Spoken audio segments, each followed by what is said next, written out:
As the Trump administration continues to follow through on its zero-tolerance immigration practice, the detention centers used to house those who cross the border illegally have come under increasing public scrutiny.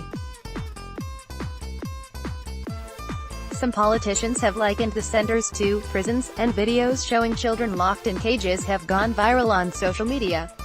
I am a career prosecutor.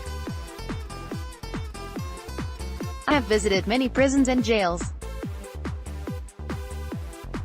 The facilities being used to detain these immigrant families are prisons.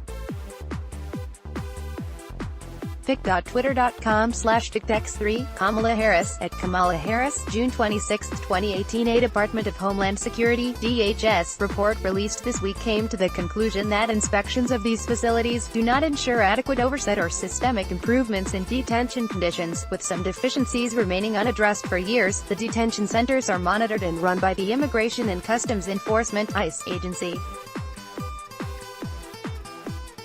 In 2017, the agency detained an average of nearly 40,000 immigrants a day in 200 centers across the country. The report also concluded that ICE does not do enough to follow up on identified problems within these centers and does not consistently hold facilities accountable for correcting them. ICE has been highly criticized for separating children from their parents at the southern border as a result of the Trump administration's zero-tolerance practice announced in April.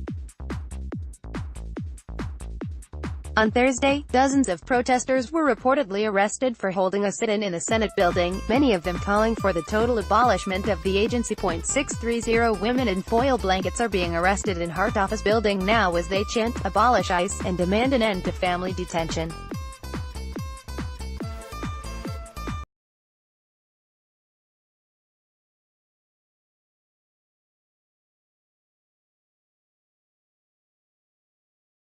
This week, Senator Kirsten Gillibrand and New York City Mayor Bill de Blasio both joined the list of people calling for the government agency to be dissolved.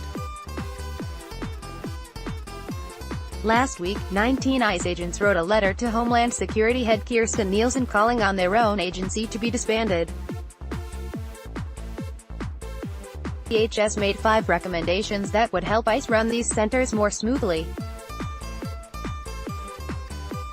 One option included reinstating an outside quality assurance program to ensure that inspection reports of these facilities are thorough and accurate. ICE officials have read the report and have agreed to make the suggested changes to improve oversight of these facilities. DHS expect these recommendations to be put into place by July 31, 2019. The report comes as both government agencies prepare for a potentially rising number of detainees and facilities, as all immigrants crossing the U.S.-Mexico border illegally are now facing criminal charges and awaiting trial.